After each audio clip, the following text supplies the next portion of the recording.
Okay, so we are recording. Cool. How's it going, Jarvis?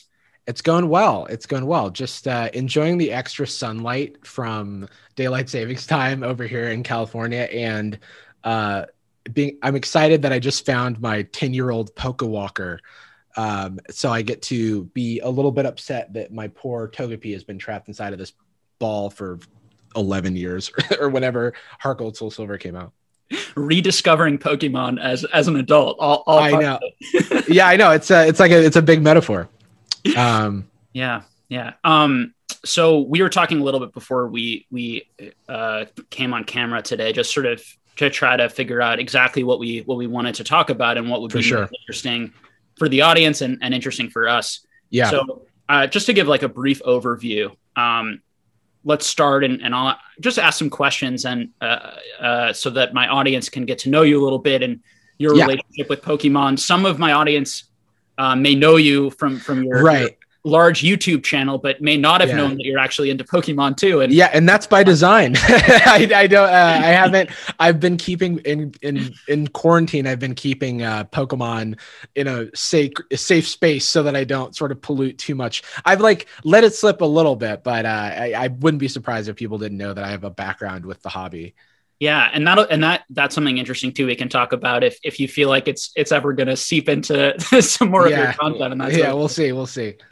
But yeah, so we definitely want to get to know you a little bit and your relationship to Pokemon, and then I think we're going to have a talk about. I think we wanted to touch on Frosted Caribou's video. Talk just not a little bit about the video, but I think more about the important points that she brought up and how we feel about them more broadly as they relate to Pokemon collecting, investing, playing, and then also influencer responsibility, which I think we'll have an interesting conversation about. And then we'll just kind of take it from there and see. Yeah, no, sounds good. So if you could start by just introducing yourself, talk about your YouTube channel a little bit. Sure. And Pokemon. Yeah. Okay.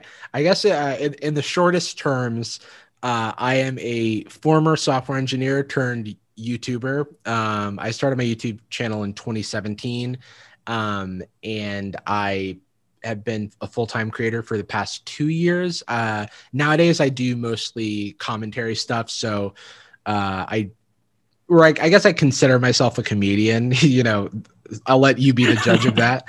But I talk about weird things on the internet as well as various weird interests of mine. So reality TV, it's all things that I'm actually interested in because there's a lot of weird facets to my personality, Pokemon being one of them. But I try to bring it all together into some sort of cohesive idea of a channel, but it's just my name. So I like to think that I can talk about whatever relates to me in any way. Yeah, I watched in preparation for this. So I didn't really grow up on YouTube. So I wasn't familiar with pretty big YouTube commentators and other sorts of people. And so it's funny. I've actually gotten to know who you are and other people through Pokemon. Funny enough, through this that's small niche, I've learned about these big content creators out there. I did really grow up on YouTube, I think, because it was my primary entertainment source. I think when I was in high school, and I think it came around when I was in middle school, YouTube did. And specifically, we watched one of those commercials where it's actually fake and there's a jump scare in it. So I think it was a prank. I think I was being pranked. But yeah, and then I mostly kind of grew up on creators like Hank and John Green, who are still around today, which is kind of cool. And not much else. I wasn't huge on the platform, but I did use it to, back in the day, copyright enforcement was pretty lax. So you could watch some TV shows listed on YouTube back in the old days. So I would open it up in a window, be playing Pokemon, maybe be hatching some eggs or something mundane while watching a show on YouTube. So yeah, it's been interesting to see kind of going from a consumer to a creator very recently, how the space has evolved and continues to evolve. So how long have you been creating professionally, or just very kind of focused on it? So I started my channel for real in like July of 2017. Okay. I actually made some videos that like went viral when I was in high school, that were just of me like dancing to High School Musical, or doing some random memes and stuff. I've always been like a little bit of a tinkerer. I had a podcast when I was in high school as well. Yeah. So it's just like little bits and pieces. I think actually, yeah. So it ties in with Pokemon because, you know, there are 10-year-old, 13-year-old YouTube videos of me commentating some Gen 4. From a young age, you were sort of always interested in conversations, in communicating to others, in entertaining. Was entertaining? I would say entertaining was a big part of it. And you talked about comedy, and I've seen some of your videos, and they're definitely funny. Thank you. Yeah. I remember when I was very young, I used to write what would be the equivalent of like fan fiction for Dragon Ball Z. This is when I was like 9 or something. And I would print it out on like construction paper, and I would hand it out to the kids in my, the kids on my street. And we would like act out the fan fiction. So it was LARPing, I think is what you would call it today. But it was how we kept ourselves busy. But as far as Pokemon goes, I think it does start like pretty far back with that. I remember I got a Kiwi Game Boy Color and Pokemon Yellow, and that was basically how I spent all of my free time. Was just like sitting on the couch and playing Pokemon and ignoring every responsibility I could possibly have as a child. Doctor's appointments, you know, things like that. Always in the waiting room, just like playing on my Game Boy. And then with that came, you know, the card game as well. And I actually had like I got into TCGs pretty hard. Like I played in like my local Pokemon league, like at my Toys R Us. I could, you know, you would have like a little book, and they would, you would come in and you would play matches. You could play like versus a gym leader. It's all vague memories, but they would like stamp this like little book. You'd get your promo cards and your pre-release guys, like that Aerodactyl from Fossil, the pre-release stamp one. Like that's like those types of events where those were given out. I've seen those before. Yeah. So that was like the earliest connection to Pokemon. And then as I grew up, Pokemon became less cool. Yu-Gi-Oh became the flavor of the moment. And so then I started collecting watching the show, collecting the cards, playing the card game. I've always been like a competitive person, I guess, because I've like competed in like Yu-Gi-Oh and Pokemon and Magic the Gathering. And then most recently Hearthstone. I played Hearthstone a fuck ton. I don't know if we can curse on this, but I played a lot of Hearthstone back in like 2016. I played Hearthstone too, a decent amount. Man. Yeah, no, I was like close to, I never actually ended the season in top 100 legend, but I would like get legend every season on the ladder in Hearthstone. I also chess. I used to, you know, play in chess tournaments and stuff. So I've always kind of like loved that one-on-one battle of quote unquote wits. Sure. But high school was more competitive and strategy. Well, that was like, it was like that. It's like, I feel like Pokemon being the big media property that it is, it touched all of the things that I was doing at any given time. There was like the card game, there was the show, you know, it's like I can recite the poker rap just because I watched the show so much, you know what I mean? Like, and I even like just got a bunch of old boxes, and I had like Pokemon VHS tapes and have the first movie on VHS and stuff. So, you know, was there anything in the Pokemon world that was sort of most like important to you as a child? find them and then pay for them. Like I didn't grow up with a lot of means, so it was a special occasion. The expected value on a Game Boy was a lot higher because I could just like play it and play it and play it and play it. Absolutely. Whereas like, a pack, it's like, what does a Game Boy cost? So like, how many packs does that get you? The enjoyment kind of wanes. Although I stared at my cards when I was Hollows, I did get a good few hours there, but not as much as the games, because those games I tried to beat that game with every single team. I made a fire team, all the different teams, and oh my gosh, the amount of hours I don't even know. And then I replayed them throughout my life as I got older. I remember no, that's like there's so much to that, because when you're a kid and the characters are so like in my mind, like I remember being in a car, like going, where were we going? No idea. But I was sitting in the passenger seat. I was playing Pokemon Gold. Mm-hmm. And my Ampharos like reached level 100. And that was like the first time I ever had like a level 100 Pokemon. And so I was like, I have a sentimental attachment to that, and it's like, it's just like stuck in my mind. Yeah. And then, so I played the reason that I think I kept up with the video games more was, one, that expected value thing. Card games are expensive, just like by design. And then, whereas for the games, I could it would be a Christmas gift. You know what I mean? Like every Christmas or birthday, if it aligned, and then Pokemon Ruby. And I now I'm like starting to collect a lot of things that remind me of that time. Actually, one second.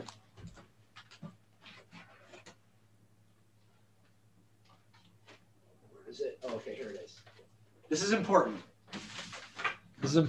Ugh. So when you pre-ordered Pokemon Ruby, I don't know who remembers this, but I don't know what stores it applied. When you pre-ordered Pokemon Ruby, you got a collector's coin. Okay. And it's this like holographic little coin that you can see Groudon in, or Pokemon, Sapphire, there was a Kyogre one.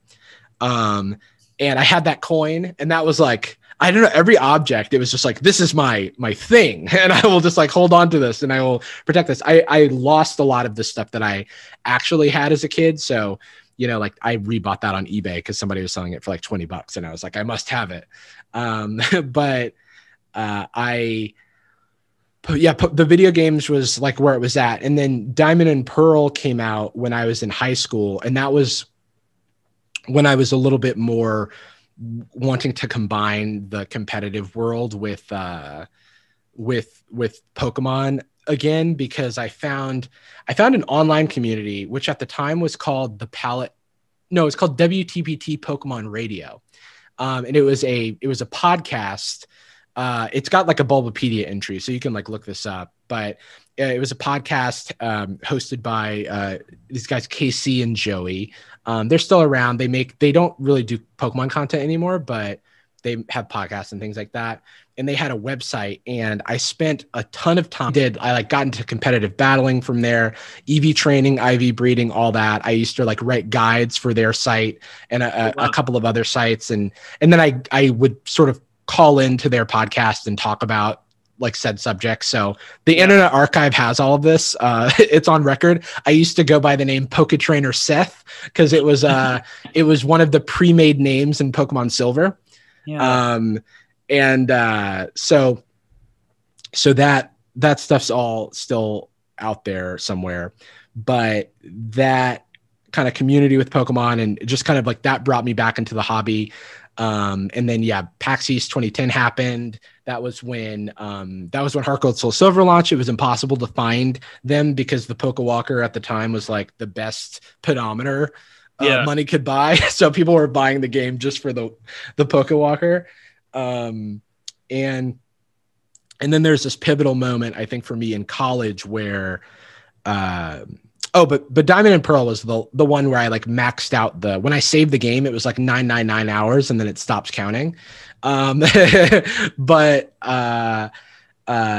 after that, when I went to college, I made the foolish decision. I now it's foolish for a reason I will say in a second. I made the foolish decision to leave all of my games at home because I was like, I need to focus on school, blah, blah, blah, blah, blah. It was dumb because all of my stuff got thrown away. So I lost all my old games. I lost all of my old cards. Some of my Pokemon cards survived. None of my Yu-Gi-Oh or Magic cards. They're like all gone.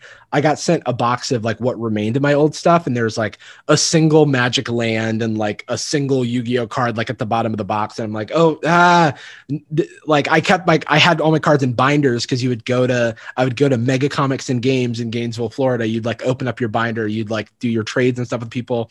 And so I, considered the condition of my cards. And so I knew that things were like in reasonably good shape, but alas, that set the stage for when, I guess it happened in peaks and valleys. Like I'd known about creators like Leonhardt for a long time, or Simply Unlucky, who would do like Yu-Gi-Oh openings. And then I got, but I would just like casually pick that stuff up every now and then, but nothing ever really stuck. And then I started watching Ruxin34, who's now a good buddy of mine, who does like Yu-Gi-Oh openings. And somehow, some way, like he actually sent me the Dumb Money live stream, infamous. And so I got to watch that situation happen before, and like that video had like 2,000 views because I got linked to it right after the stream happened. So it had basically no views. And I was like, I didn't watch it live. I got it linked right after. I was like, this is insane. This is absolutely wild. And the entire time I'm like, I have to make a video about this. And so eventually I did. And I think that just like from that and getting connected to people in the Pokemon community kind of got me to stick back around and sort of jump back into the hobby. And so, that's sort of my long story long, I guess. So in summary, it sounds to me, and correct me if any of this is wrong, but it's like you've really been involved in Pokemon the whole time, but it's sort of in and out. You got kind of more like different. At various points I was like more in it or less, but it's, I tweeted that I cried watching the 25th anniversary live stream because as they're working their way through, the timeline, it's like there's a moment in my life for like all of those years, leading up to the current moment. And also, I unfortunately like lost my mom at an early age, and she was connected to a lot of those memories. So it's very emotional. It's like I'm very like emotionally connected to the franchise. Yeah. Did you collect with your mom at all, or did your mom buy you some of these? Oh yeah, she bought me everything, and she was like. She was actually, she had a disability. She had cerebral palsy. She couldn't drive on her own. But she would like find ways to get me to like the comic book shop that was like across town. And like to just like, we weren't, like able to afford a lot of the products like on launch from their like ticket price, but she would like put them on layaway, which was like a thing at the time at Walmart and stuff, where you could have a payment plan until you like pay off a certain thing. Or there was like Finger Hut magazine, which sells shit at like a gigantic markup, but she made sure that but it was a payment plan. So, she made sure that I could get the N64 that I wanted and Hey You Pikachu or whatever, Pokemon Stadium, or, my games. And so I like that time of my life, like it's like very vivid. And I sense that this hobby just isn't just about, certainly in the past was almost never about, or for the majority of people, about money or making a fortune, but it was about collecting with your family, trying to catch them all, trying to, play the games and go through these sorts of things. And so many people in Pokemon have these really strong, very emotional memories. Oh yeah. Collecting with their family members. Yeah. And now, adults, now collecting with their kids. and these shared sort of like, generational kind of passing down these moments. And I think that it really creates a lot of, a lot of meaning that has nothing to do, as I said before, with how much money you could possibly gain off of this. And yet at the same time, so a lot of people have made fortunes off of Pokemon in the last year. And a lot of people are very interested in being in Pokemon right now. Yeah. Because it's fun to flip and, are coming from aren't coming from these places, but a lot of people are coming from sort of the sneaker community or the sports card community. Yeah. Yeah. This sort of, and it's exciting. It's gambling. It's like, you want it. Yeah. It's got that gambling element to it. And then the fact that it's got some sort of thread back to something that you cared about in your childhood does make it more salient or more interesting of a thing. Like, why invest in a stock where you could maybe get printed off ownership of a stock certificate or whatever, versus like a Charizard where it has a story associated. I get it. You know what I mean? And I've definitely like taken part of that in a degree. I don't sell anything, but I certainly do buy an awful lot. Do you buy with the goal of making money sometimes, or is that part of your decision making? Like, listen, it's impossible to put percentages on these things, probably. For sure. If you had to analyze yourself, what's really going on for you when you're making these purchases, do you think? So I would say that more than making money, I like the idea of getting a good deal. Yeah.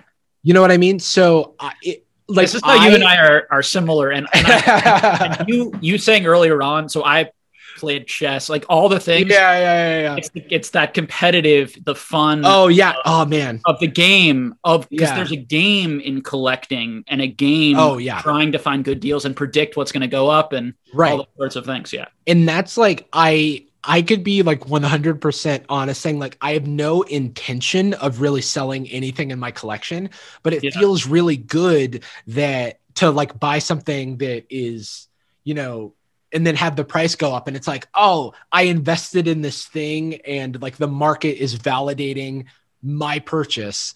Yeah. But I have no, fortunately, Pokemon, I always intend for it to be a hobby for me. And I don't want to sort of pollute any actual, like, when it comes to like true financial incentives and income and stuff like that. Like, I don't want that to get in the way of it, because I now have friends who run stores or, like flip for a living, and none of them hold on to much of their own personal collections. You know what I mean? Like most of the people that I talk to who flip Pokemon cards have personal collections and other things and have some small percentage of like Pokemon. But imagining, like, I was talking to a friend who was like, I bought a graded copy of like Pokemon Blue for like really cheap, and then I sold it because it like was a quick double up opportunity.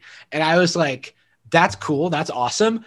Can't relate. Like I couldn't like, the only times I'm comfortable like letting go of things are like right now.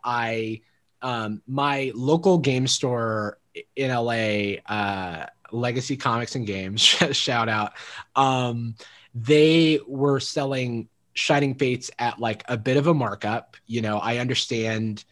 I have a lot more leeway for like a LGS who's been around since the 90s, who's like seen the ebbs and flows and knows that like it can go just as easy as it can come in terms of when the product is super available and liquid, and where it's like holding up, like where you've got so much stock that you can go out of business because you can't like get rid of it. So I don't feel too guilty about paying an upcharge price, knowing that I am the end consumer, knowing that like it's not going away.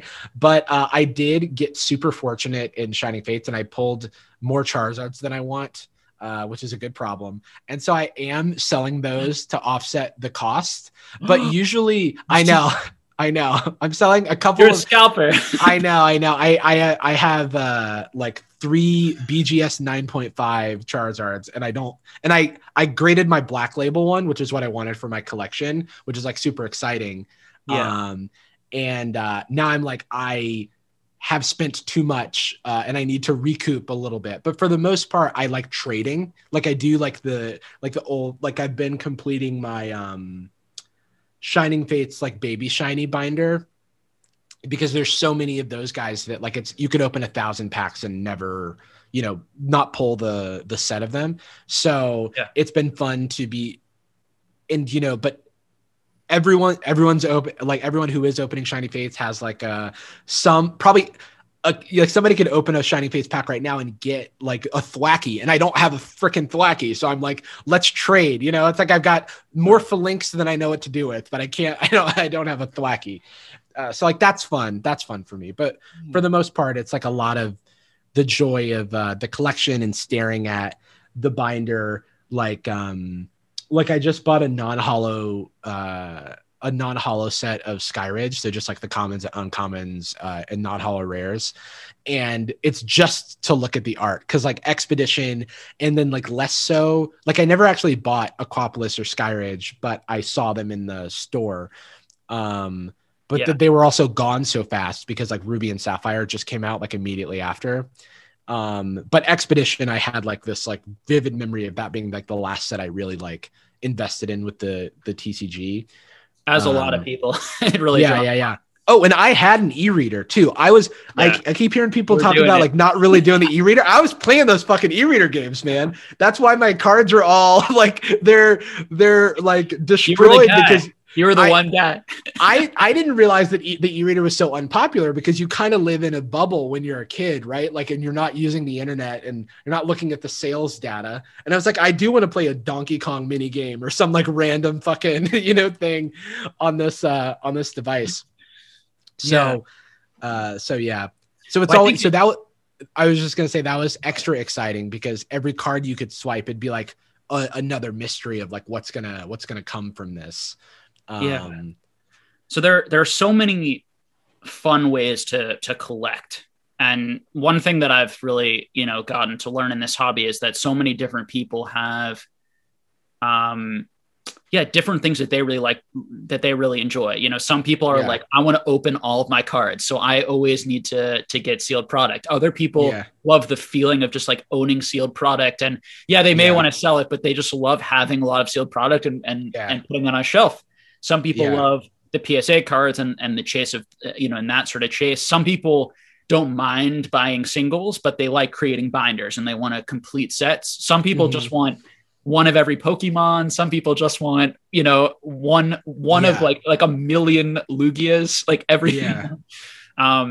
So I think, sort of what Frosted Caribou is talking about, if we want to talk a little bit about that and go there, I don't think I can summarize all of her points in a quick statement. It was a sort of hour movie, but she basically did a breakdown of these different people in the hobby, and the fact that, I think she broke it down into 4 categories, if my memory serves me. I think it was collector, business, like anyone who's doing business, content creator, and player.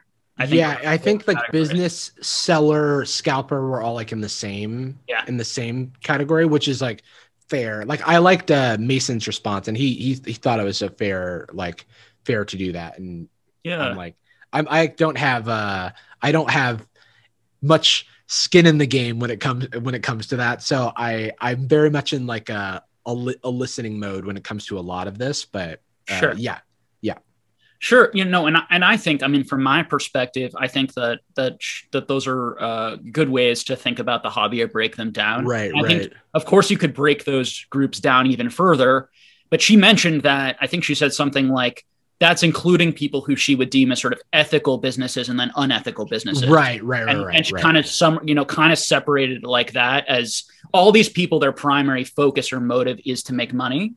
But some are doing it in a way that maybe is important for the hobby or healthy in the hobby. She didn't say that we need to abolish Pokemon businesses. Imply anything that strong.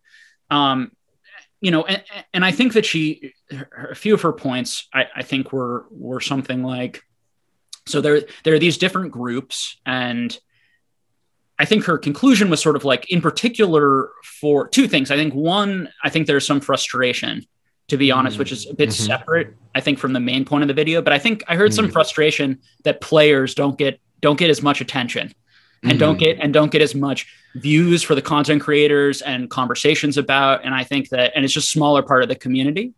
Yeah. And then two, I think the broader point of the video was that it's really hard to get cards right now. and it's frustrating for a lot of people. And most cards are very expensive, and you know, particularly from Vivid Voltage on, with the new sets, you had to pay really high prices immediately. And sort of whose fault is that?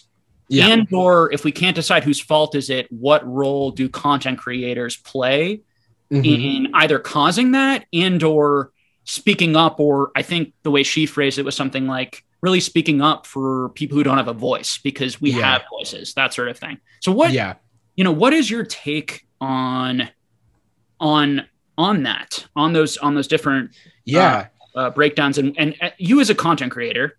For sure. And I know you're not a Pokemon content creator. But content creation and what people say and do, I think can have significant impact. And people argue back and forth on this, whether or not it was the Pokemon started to boom, and so people just chase the algorithm, or it's kind of that chicken or egg. It's for sure. You guys make what's popular, or do you guys create what's popular? Right. I think that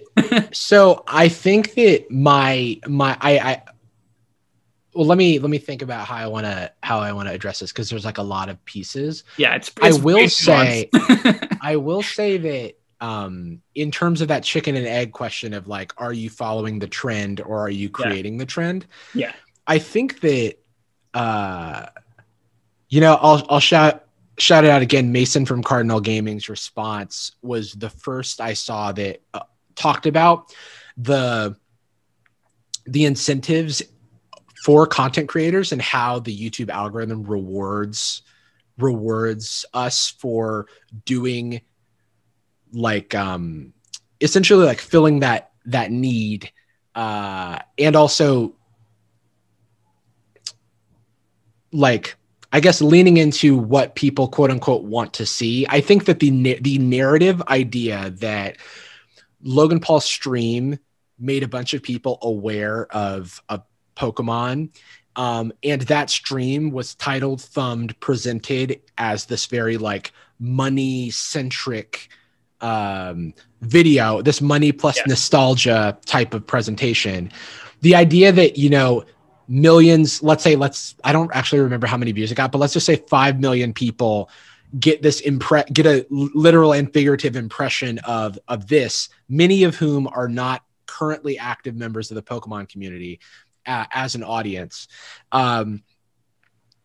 But they have now identified themselves to the YouTube algorithm, to YouTube via their watch history, which is one of the, 3 pillars of major things the YouTube algorithm cares about beyond click-through rate and average view duration, is like the watch history of the viewers and previous viewer behavior. So each of these 5 million people have now painted themselves as, I will engage, I have engaged, and I probably will again engage in content that is presented this way. Yeah. Pokemon and money, I will click. Pokemon and money. Yeah. And specifically the nostalgic angle, right? But Pokemon and money, I think, like as a more, what's the word? Yeah. More fundamental level. I think, Pokemon and money together, like peanut butter and jelly. I'm in it. YouTube algorithm, and the YouTube algorithm I'm personifying the YouTube algorithm here. The YouTube algorithm who is essentially a gambler who is betting with impressions, like slots on the home feed, in trying to win watch time with those impressions, is now going, I've got this pool, this viewer pool of people. If I can find some videos that pool of people likes, then I have identified an audience. like almost like an advertising audience, you know, like people who are into cars under, you know, 35 with an income between like this much, you know, like I've identified this audience. And then as I recommend those people more and more videos, and as they watch more and more videos, the YouTube algorithm, become more confident in my, in my recommendation. Mm-hmm. And thus that like sort of continues to spin this wheel of virality that can create a trend on YouTube. To give a completely non-Pokemon example, because I have seen this play out before. Well, this is I would actually say this is the reason that when a lot of Viners in 2015 or so, when Vine was ending and all the Viners were figuring out what to do, a lot of them jumped over to YouTube. And part of the reason that a lot of them, you know, Jake and Logan Paul included, the reason a lot of them could be immediately successful is because they had an audience of millions on one platform, and YouTube and some percentage, like I would say a large percentage of their existing Vine audience had YouTube accounts, because YouTube is this big website where like 1 billion plus people at that time were using it. It's like over 2 billion now. So it stands to reason that all the YouTube algorithm has to do when Logan Paul or Jake Paul join YouTube is find out their audience. And so Logan Paul tweets a link. We're talking circa 2015 here. Logan Paul tweets a link to his first YouTube video, let's say. Now the people who watch that, YouTube goes, oh, these people have similar watch histories to let me know if this is making sense, because I am kind of talking about a lot of things here, but like, if you assume that there is something, if most of the fans of Logan Paul have other videos in common that they also watch on YouTube, and then they also happen to watch Logan Paul, the second that he puts a video on YouTube and a few people watch it, YouTube goes, these people have very similar watch histories to this other swath of people. Yeah. Let me offer this one. They may click on that. Exactly. One. Yeah. So so what I'm trying to describe is that I could tomorrow delete my channel and then create a brand new channel and make a video. And as long as it looks, sounds, and acts like my normal content, a lot of my audience will be able to find me fairly quickly. Yeah. Like I made as long as the space probably isn't too busy, I would think. Yeah. That could be part of it. Maybe. Well, because the people who follow me, like if it's like Jarvis Johnson again, sorry, my first channel got deleted. Or I guess a practical example. Yeah. And here's the reason I bring up this point. Oh, yeah. So, and just to kind of summarize this, just a little bit. Yeah.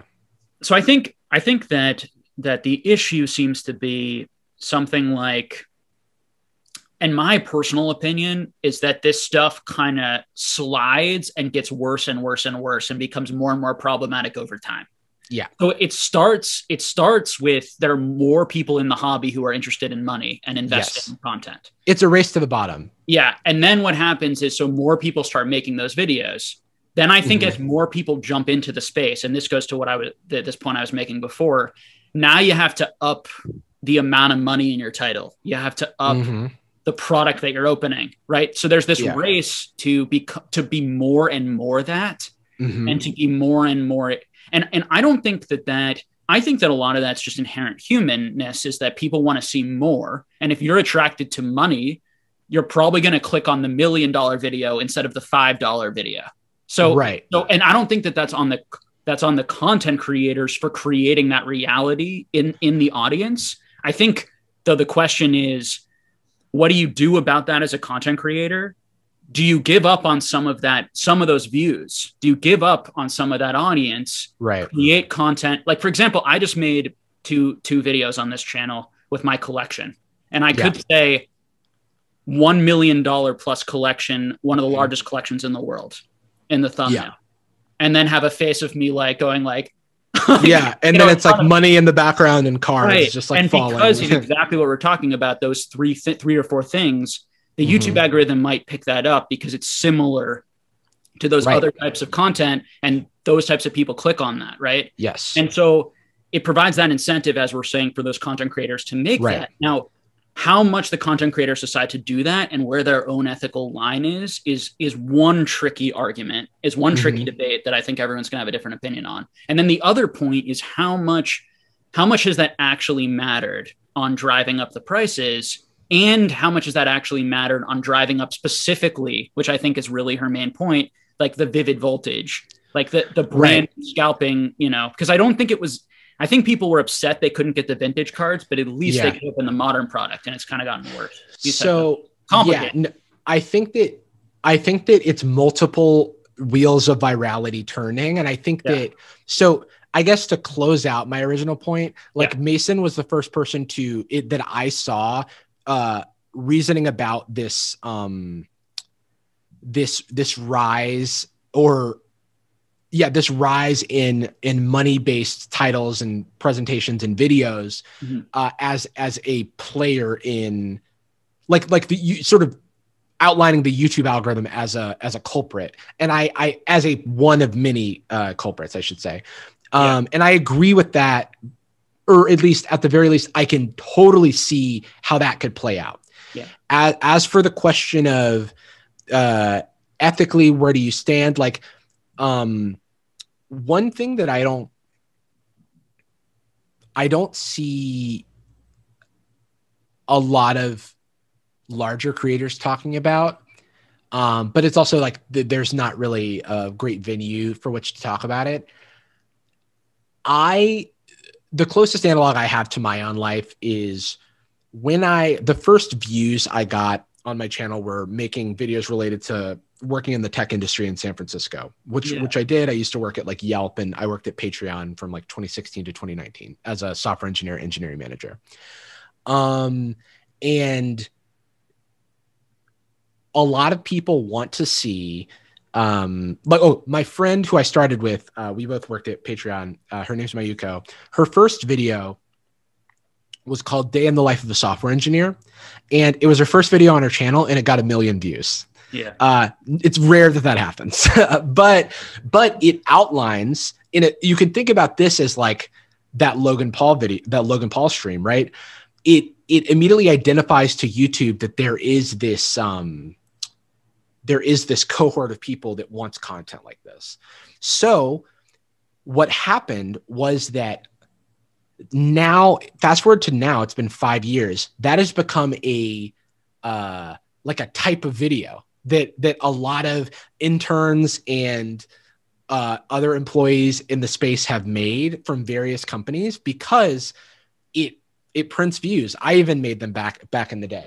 And where that can get murky from an ethical standpoint, and something that neither of us were ever comfortable with, is that a lot of the people in looking at like a lot of videos that were popping up were talking about money. They were talking about like my X 6-figure salary, like at this job, or like, you know, using, like using money as a hook. Right. And neither of us were comfortable using money as a hook because while I don't want to shame the reasons for anyone getting into a career, and I think that there are completely valid reasons to, you know, solely care about money, you know, like I'm not going to list them, but like because I don't feel like it's necessary, like it's valid. It's just not what I align with and what I want to promote, because my value system is not sort of like, I want to be representative of what my value system is. Yeah. And I think where it becomes tricky is if other people are doing it, how do you compete? And like, where is enough for you as a human? Right. And I think that's a big thing for content creators. Yeah. Is like, is 1 million subscribers enough, Jarvis? Is 1.5, or do you need, and as competitive people, it's like, there's a pressure. And I feel this too. It's like, part of it can be, is a sort of, I want to do the best I can and achieve at a high level. But then there's this other part that's like, I need to do that ethically in my sort of way. And then the third part of like, I really care about the people watching and about just human beings in general. And I feel Right. like I have a responsibility whenever I open my mouth, whether it's individually in my personal relationships, just one-on-one, or even more so in some situations online when lots of people are hearing it, Yeah. that it has an effect, it can have an effect on a lot of people. So I will say that like everyone's equation is going to be different. Yeah. For me, this sounds insane, considering that I do have a large platform, but when my channel started to grow, I knew that I could grow faster.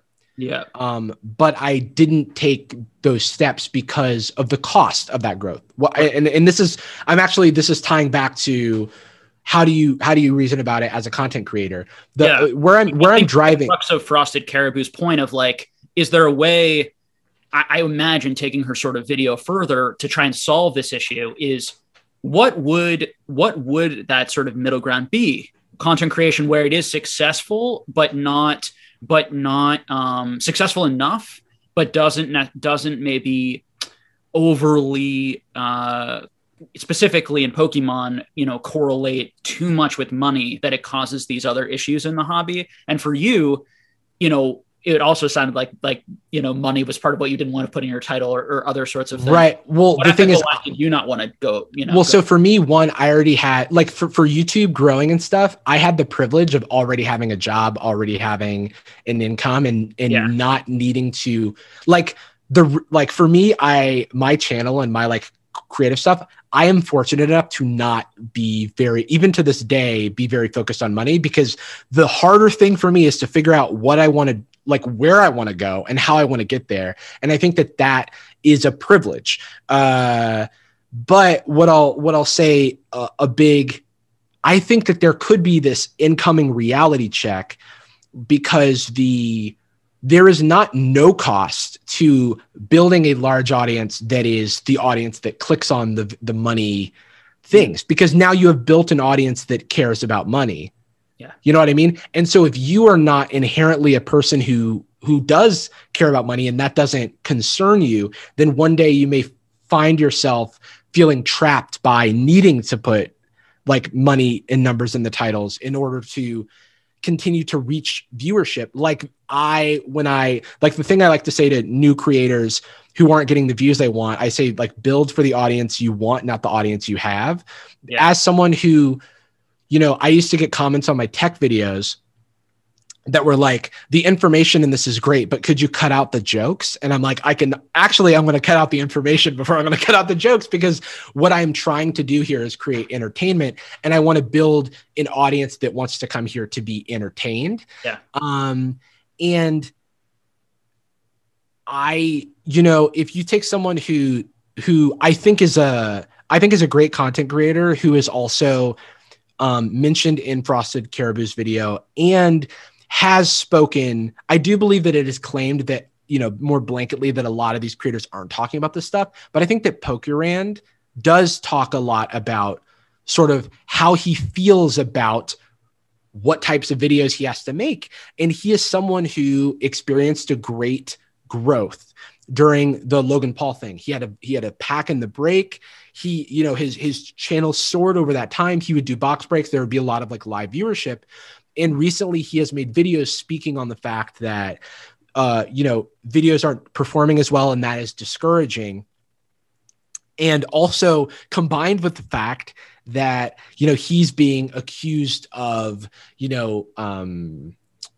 X, Y, and Z thing about like being a scalper and yada, yada, yada.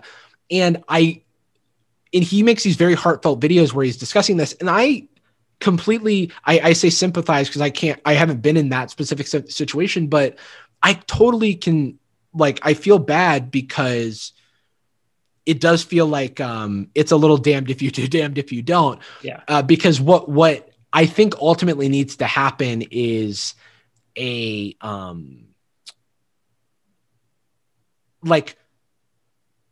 what I'm trying to say is I think that money-based, the money as the carrot for like Pokemon TCG related videos is a fast track to growth, but I do not think it's a sustainable like path to growth. because I don't think an audience that like we kind of like there needs to be okay. I was going to say that there needs to be an audience for like content that's not focused around money. And it's not that that doesn't exist, because it absolutely does. Most of the Pokemon content I watch is like Dobbs or somebody who's like doing like fun, like fact videos and stuff. Or I watched a video the other day of a guy who created a machine learning algorithm to pit all of he basically put all the AIs of the gym leaders facing each other from like the Pokemon games to see who would be the gym leader with the highest win rate. These audiences exist, but when I asked a lot of the former like Pokemon people from the community that I was in when I was in high school, what creators they watch, it's like a swath of creators that like I'm sure a lot of the TCG space hasn't heard of. Very similarly to if I'm the average person who watches a pack opening isn't familiar with like Tricky Jim, who is like a TCG content creator who creates deck profiles and does Twitch streams about like and playing on PTCGO. You know what I mean? So I think it's all about connecting the dots really for YouTube. Like there will be another, I have no doubt that there will be another land grab when it comes to content and audience that is not focused on money. But the thing about YouTube is that it can only do things in droves once it's built up a lot of confidence. So I'm not surprised that what we're witnessing is like the echoing effects of like this large audience, almost like a Plinko game, like where you like drop the ball. It's like this large audience making its way through YouTube and only really landing on the stuff that is sort of has those two ingredients, money and Pokemon. I think there are a lot of different types of content creators, right? In the Pokemon space. Yeah. And I think that trying to figure out how, first of all, are there types of content that shouldn't be made at all is an interesting discussion. Like, should my channel not exist? Should financial, investing, how to collect in a financially, how to collect or invest, because this is how I would describe my channel. I think it's primarily because I'm a collector, ideally for collectors, but all the information provided is for both collectors and people who are more just interested in investing. And the goal of it is to really help people build the collection that they want in the most financially efficient way that they possibly right? That type of thing. Then there's sort of the entertainment pack opener, like Leonhardt type channels, which I think, which really stayed away, has not done any, to my knowledge, like investor, what you should buy content ever, but still talks a lot about money and puts prices in every video. And like, do they need to put the prices? Like is the money getting people to watch those videos, or is just the opening enough? And is that the problem? And then you get like PokeRev, who was doing openings and then also doing like financial conversations where people are asking him what to buy so I can make the most money. And he was giving those answers. And it was kind of a hybrid of those types of things. I feel like, and then you also have like Max Mofo or something, where it's like a combination of like, I don't actually know how much Max talks about prices, but it definitely doesn't seem like he does say it, I think, he has prices. It's in like the titles and thumbnails and stuff. But I do think the allure of his channel is primarily in the entertainment plus the like pack opening. You know what I mean? Like, he does very creative things that every video is very different. There isn't as much of a, like, everyone has a formula, of course. Right. His formula, I think, is a little bit broader and varied. And I imagine most people are watching him because he's hilarious and like and entertaining. Yeah. Not so much to see like really expensive things opened, although I know he does sometimes do that. But I think Leonhardt was the guy who was opening really expensive crazy stuff. And PokeRev opening really expensive stuff. And it almost felt like as he was getting to 1 million, Leonhardt, it was like, I need to open more and more, bigger and bigger to get there, you know?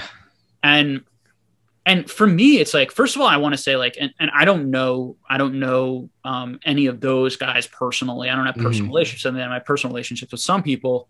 From just the outside looking at them, they all seem like well-meaning people, like for sure. Yeah.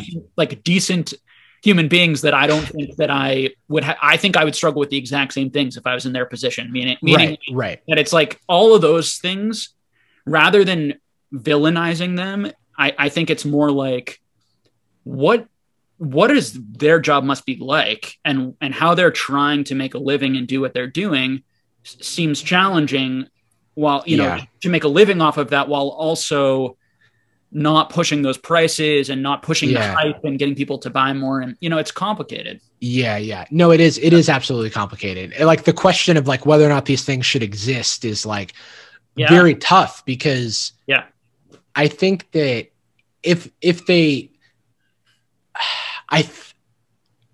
I don't disagree with the premise that we should be asking for some more like responsible discussion of money if we are talking about it. That's a huge part of YouTube. I mean, because we could break down, right? YouTube is sort of teaching how to learn like knowledge type videos, and then entertainment, right? Are probably like the two biggest things. Yeah. And this would be the knowledge part of Pokemon, in learning about the cards, the history, the value, you know, versus, which can also be entertaining, of course, but I guess what I'm saying is like, I think personally you have to like meet people where they are, you know? And I think it's like important that, you know, like something that Randolph has been doing lately is like, if you're going to mention the PSA 10 price, you've also got to mention that it's like very difficult to you know, because it's like that's always the sort of hypothetical sticker price that's mentioned, like what's this in a PSA 10, and not often, and that's also included in like the promise of I'm going to be opening this box, and inside this might have a card that also might grade, you know, it's like there's too many probabilities like multiplied by like each other. And it's like actually quite improbable that. So I made videos 6 months ago saying exactly that they should be doing that. That if I were running these channels, that I would say very carefully that opening packs is not a financially wise decision. It's for the experience. It's for the fun. And odds are you're not going to pull a 10. And none of that was existing. And that bothered me. Right. Like Randolph opened a box recently where he gave people before, and this is honestly the first time that I saw someone doing this that I can remember. He was opening like some like Platinum Supreme Victor's box or something like that. And he was like, look, the print quality on the set is like not amazing. The odds that any card in this box comes out of PSA 10 are like, just pretend they don't exist. You know what I mean? And I was like, wow, like that is, I noticed this because it's such a contrast to what I'm usually seeing. And I'm someone who has bought into a number of Pokerev's box breaks. And the reason that I do it is not for investment. You know what I mean? Like, but I don't think that like he would disagree with the fact that maybe we could be more transparent about the fact that it's not like one thing that bothered me. Like I read the chat a lot in like some of these lives, and every time someone opens a pack and like doesn't like pull well or something like that, everybody's like, rip $700, like you just lost money. And it's like, is that what it's about?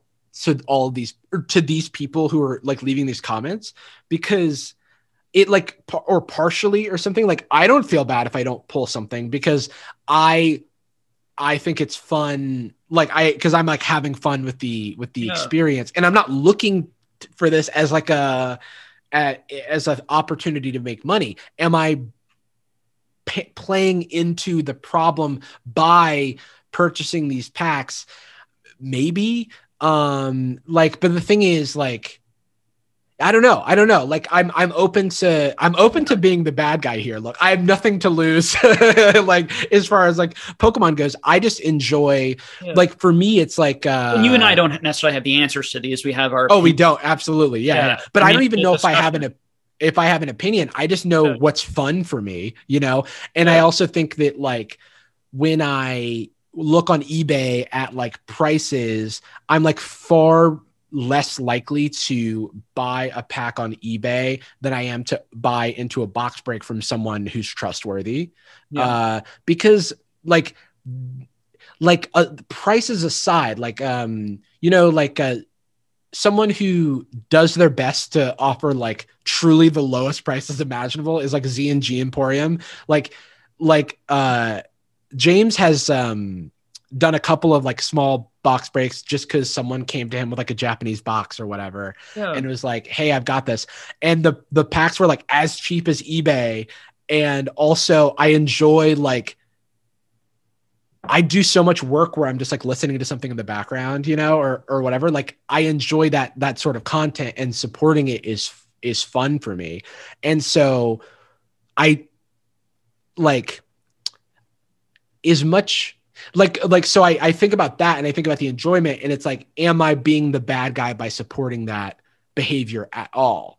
You know, perhaps, but I also think that there should be a space for it. And we probably wouldn't be having this conversation if it weren't for the Logan Paul video initially, like,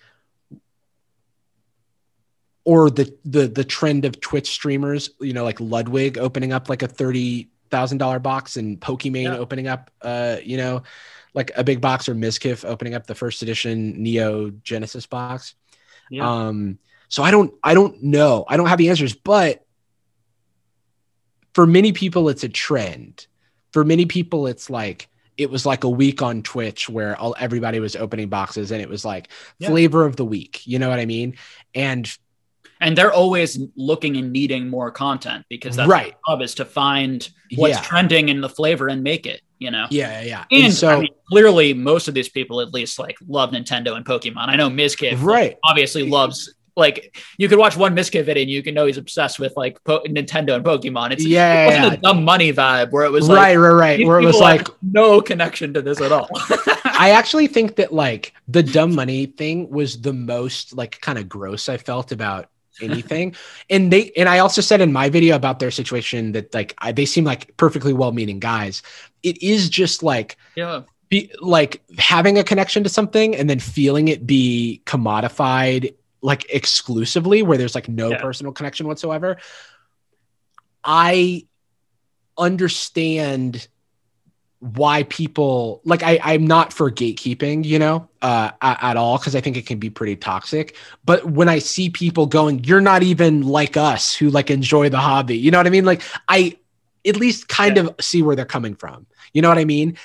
Because what's to stop, you know, Jeff Bezos from buying every Pokemon card and going, no more hobby for you. You know what I mean? Like in a free market, like I guess it can do that. Say what? I mean, so two things. And one, this is something we mentioned before, is like, this is not food and water. These are cardboard cards. And even though they mean so much to us, and maybe even more to certain people because they're opening with their kids and it's like creating memories. Like I know if I was a dad, it would matter a lot more. Like the window, it'd be like, I'm missing 6 months of opening maybe this with my kids. Like when I get into that type of thing, I'm like, okay, I can see how there are certain scenarios for sure. Because it's guys like, you can like wait a year, Pokemon will catch up and print this. So part of me is sort of like, you know, just stop paying the scalper prices. Like it's okay. You know, the hobby's not going to die. Even if some people leave for a while, they'll come back, and, you know, that type of thing. So, but when I think about those parents with their kids, and there are certain scenarios that I do think that it really stinks. You know, I think when you're very wealthy, and when you come into a market and you buy a lot of something, or you do buyouts to manipulate the price up, you're choosing to put your focus on making money, and that's going to have negative consequences on people who aren't trying to make money but just want the product, because now they have to pay a higher amount, which puts stress on them. But that is literally the reality of every collectibles market, every antique market. Like there's nothing, and that is going to happen because whenever something gets hot, there's going to be people who their literal job is they move from hobby to hobby or thing to thing. Right.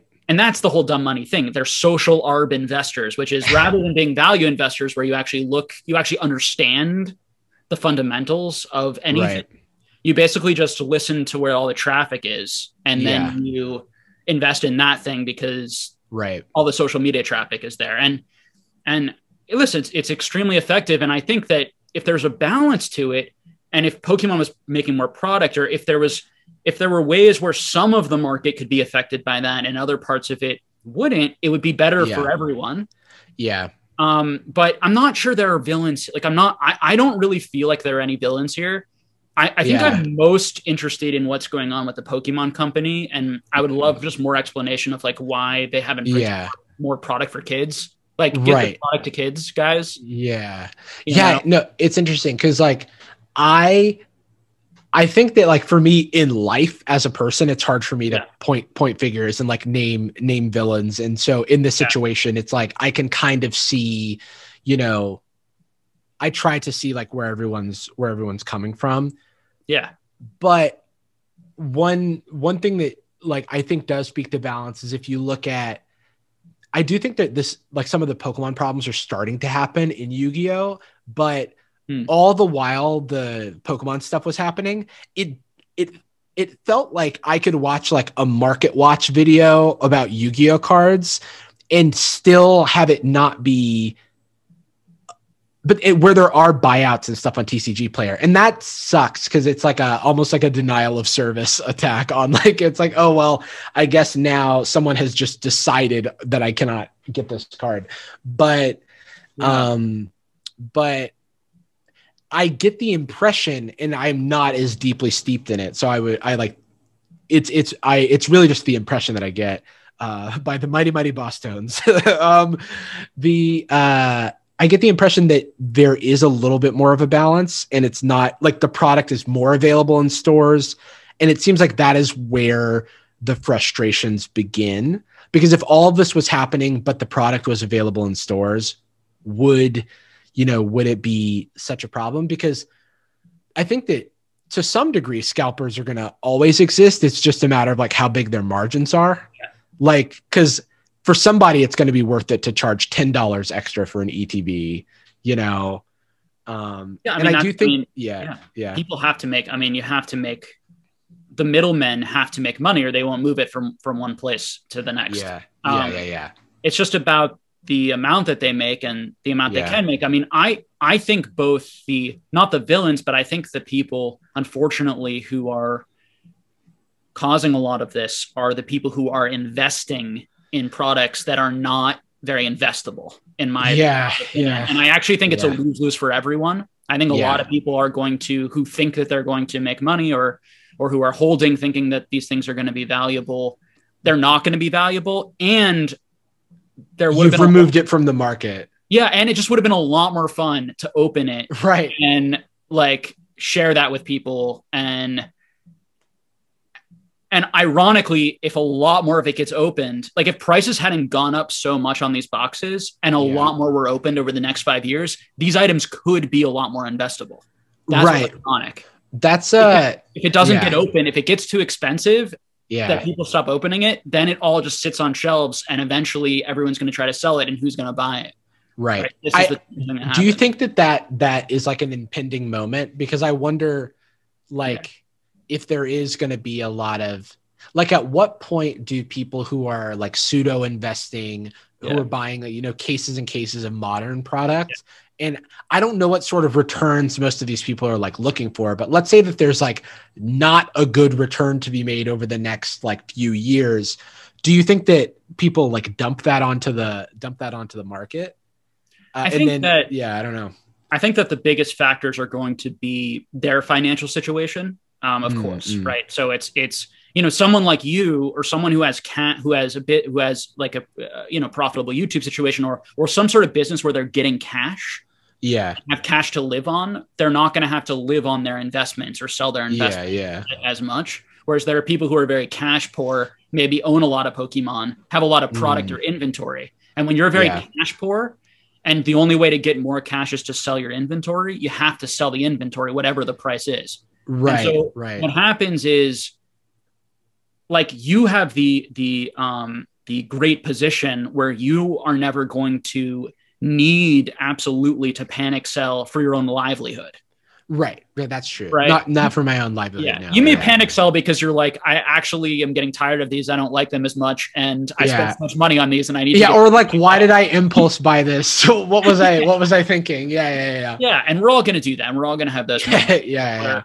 Like there are going to be things in your collection probably that don't mean as much to you in the future. And they were going for a lot and now they're not going for as much. Like those types of things are probably going to happen. I think as hobbies mature, certain things get more expensive, certain things get less expensive, and it's hard to predict exactly what that looks like. Yeah.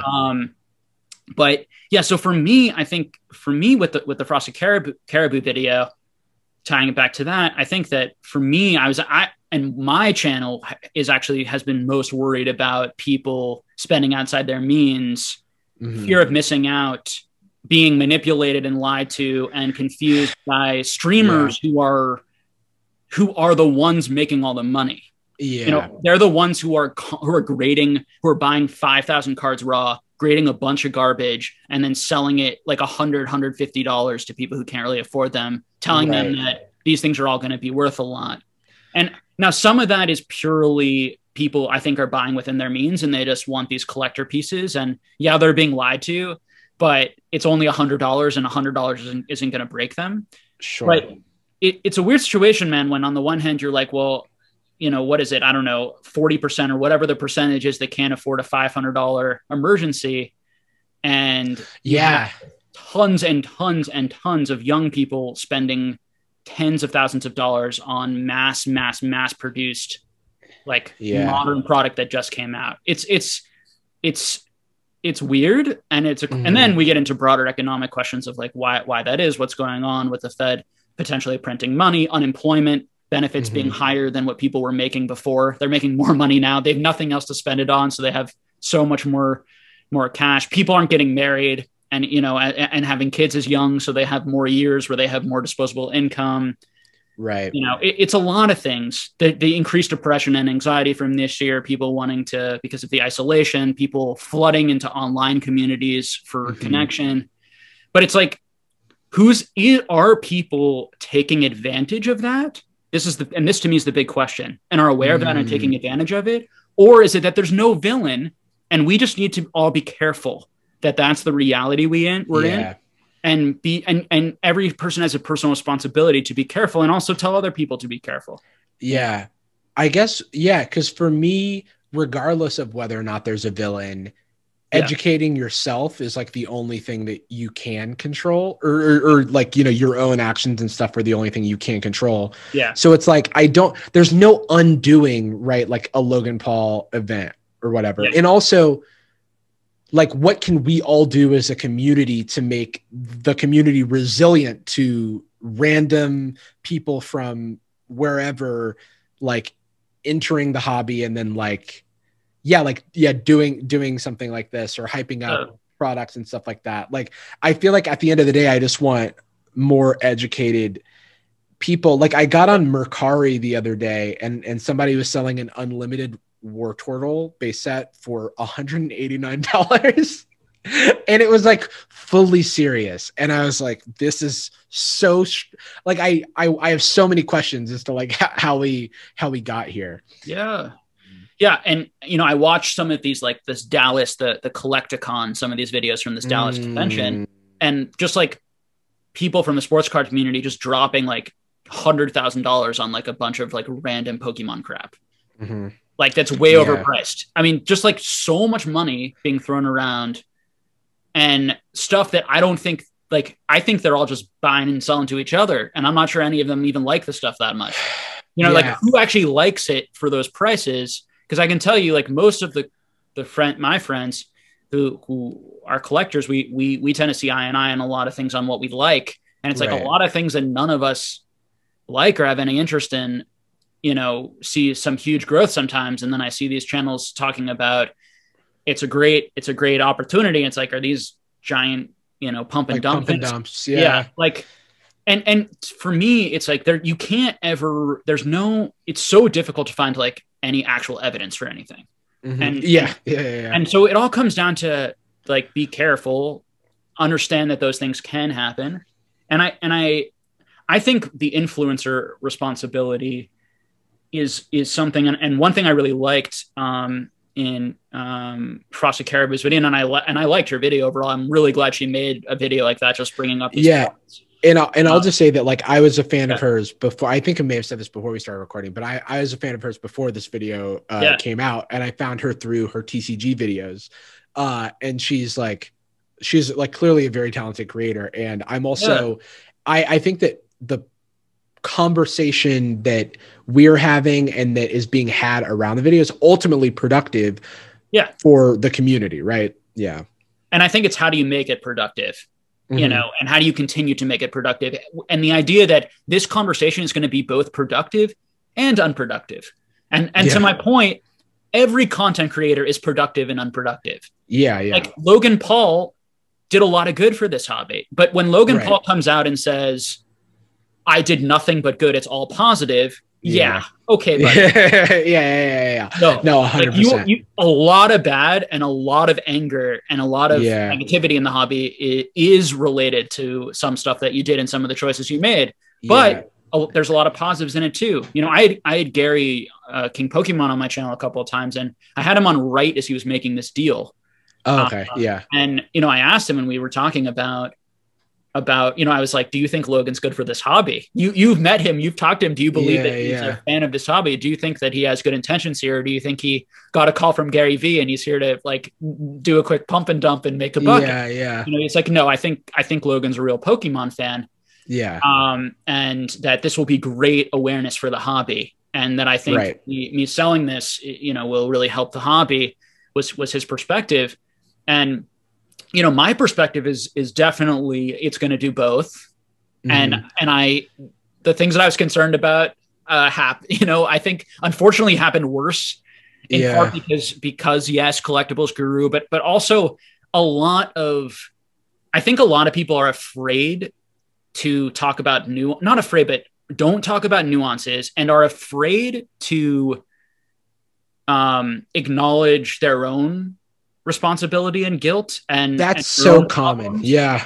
Like, because I think I've done problematic, like for example, like my bearishness or risk averseness may have caused some people to not invest in certain things that they could have made a lot of money on, that they would have given to their kids or helped their family in some sort of way. Now, a lot of other people I may have, you know, because a lot of things I've talked about, it's retraced hugely, and I saved a lot of people, you know, these types of things. I think where I'm coming from is like, I'm going to be right and I'm going to be wrong a lot of the time. And it's why I try not to make like specific judgments. It's more of an overall like way of doing things. But the reality is like, you're not going to be perfect. You're going to make mistakes. Can you own up to them?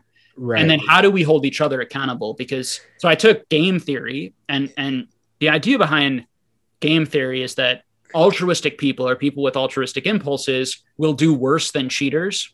So the person who's least ethical and is and most self-interested will do better than all altruistic people, unless the altruistic people can identify each other and figure out how to create groups that push out the non-altruist. So it's like we're all not going to buy from this person, or we're all not going to watch this person, or we're all not going to until they do this, until they change that.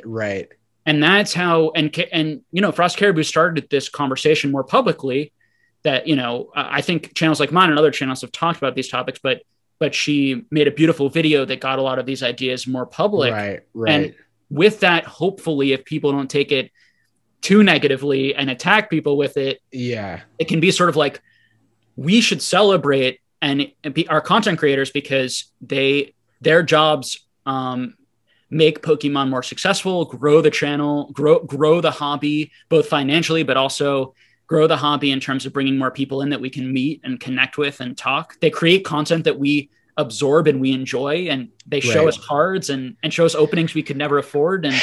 But where's the line of, you know, of where we hold them accountable and where they're honest and come forward and make videos like PokeRan maybe did about like, maybe I'm making some mistakes here, without us jumping down their throat and then tearing them down, you know? Like, I do think that like there is a larger issue on YouTube, and just, I don't know sort of psychologically what causes this occurrence, but it's rare for people to, it's like we all want all of the good things that come with like an audience and a platform and not any of the responsibility.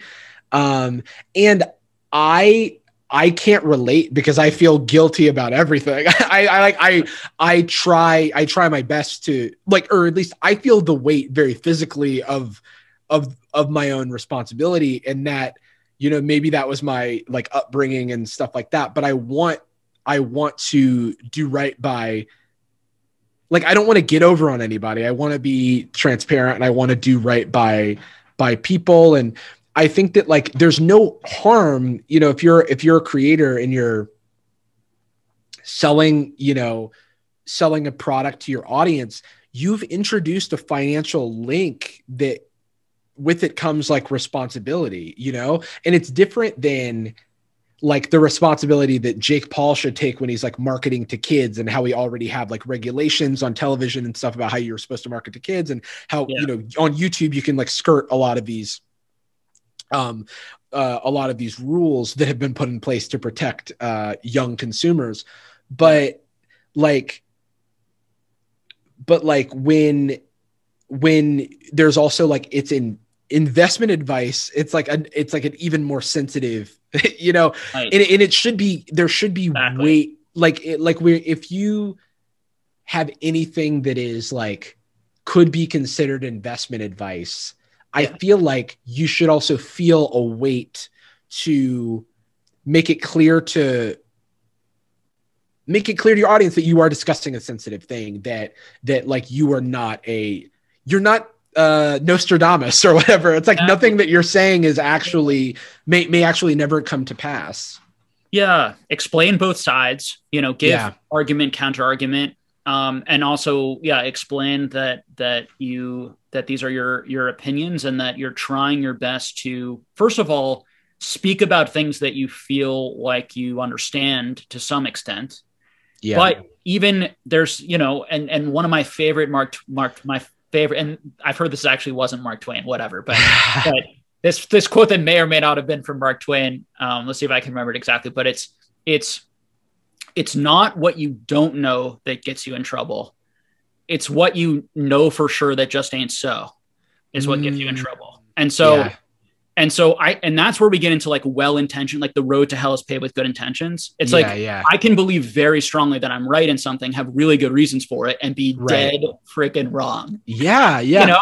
And so to not realize that as a content creator, so if you're making content where you're criticizing someone and it's like, well, and I hear you talk about good faith, right? Good faith criticisms, which is this idea of like good faith is going into this, but I always come from that place of like, geez, like, you know, how much do I really know? How much can I know about this type of topic? But the important thing though is and the problem is that most things that are worth talking about are nuanced.